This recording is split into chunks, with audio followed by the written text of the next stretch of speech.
So what are limits? The basic idea is when some value approaches, for example, say we have a function fx is equal to x plus 10. So when x approaches a certain value, what value does this function fx approaches? This is the basic idea of limits. Here in this lecture we will discuss it briefly. We are not going in too much depth. We are just having an idea of how limits actually work. So here in this table we have x values and fx values. So we have 4.9, 4.95. Basically these values are approaching x is equal to 5. The idea is that we want to find the limit of this function at x is equal to 5. So in this table we have computed the values of function fx for x very near to 5. Some of the points are near to the left of 5, that is 4.9, 4.95, 4.99, etc.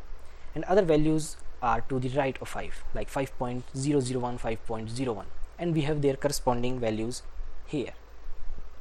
So if we move from left hand side towards x is equal to 5, let's say we go this way, so we see that fx values approaches 15, right? So we say that limit x tending to 5 minus because we are approaching from left hand side of the series, or say number series. On that point we are approaching from left of 5, and from this side we are approaching from right, and still we see that from right we are approaching 15, close to 15. So we say that this is the left hand limit and this is the right hand limit. So limit x tending to 5 plus fx is equal to 15.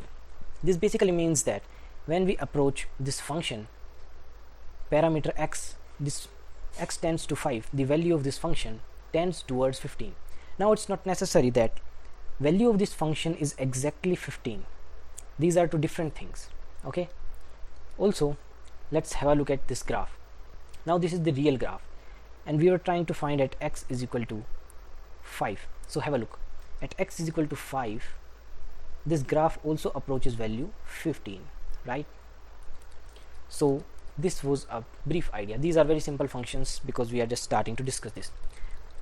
Let's strengthen our understanding. Consider another example. Fx is equal to x square minus 4 divided by x minus 2, and here x is not equal to 0, so that this doesn't blow up. Okay, so compute the value of fx near 2 but not at 2 and convince yourself that they are close to 4. You can also verify this from the graph of this function. You can easily plot it in any software. Note that there are two ways to approach a limit, as I discussed above: left hand limit from left hand side and right hand limit from right hand side. And one important thing to note is that if left hand limit and right hand limit are both finite and equal, only then we say that the limit exists. Okay, this is fx. They should be equal to one value and this should be finite. Then we call that the limit exists. Now consider this another example. Fx is equal to 1 for x less than equal to 0 and 2 for x greater than 0. Now this is the graph of this function. Now have a look. This function, as we can see visually, starting from 0, this is 0, and greater than 0 the value is constant 2, and for x greater than 0 it's 2, for x negative and equal to 0 it's 1 here. So it's a discontinuous function. So let's calculate the limit. Left hand limit, limit x tending to 0 fx. When we go towards this point x is equal to 0 from this direction, we get 1 because this is closer to this, so we approach 1.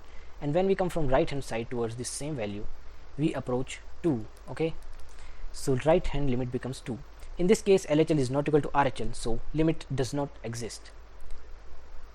Now what about functions like fx is equal to x square plus x? We will discuss this in upcoming classes, so stay tuned.